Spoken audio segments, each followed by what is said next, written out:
দিয়া চাদর বিছাই দিত হুজুরের মাজারের উপরে। জান্নাতুল বাকিতে গিয়ে দেখুন, জান্নাতুল বাকিতে শহাদায়ে উহুদ আছে, সেখানে সাহাবায়ে কিরাম আছে, আজওয়াজে মুতাহহারাত আছে, বানাতে রাসূল, ইবনে রাসূল, আহলে বাইত সেখানে শুয়ে আছেন। হযরত ওসমান রাদিয়াল্লাহু তাআলা আনহুর মতো লোক সেখানে ঘুমিয়ে আছেন। রাইসুল মুফাসসিরিন হযরত ইবনে মাসউদ রাদিয়াল্লাহু তাআলা আনহু সেখানে ঘুমিয়ে আছেন। হযরত ইবনে আব্বাসের উনি ওখানে মরার খবর হচ্ছে গিয়ে তায়েফ। এই ধরনের ইতিহাসের মধ্যে এসেছে জান্নাতুল বাকির মধ্যে কমসে কম 10,000 সাহাবায়ে কিরামদের মাজার আছে। সুবহানাল্লাহ। যায় দেখেন তো জান্নাতুল বাকিতে একটা চাদর আছে নাকি? যারা হজ করতে গেছেন কোন চাদর দেখেছেন?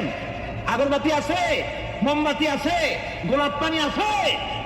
সুতরাং এই পেট থেকে বাঁচতে হবে মুসলমানদের সাথে সম্পর্ক মসজিদে, মুসলমানদের সাথে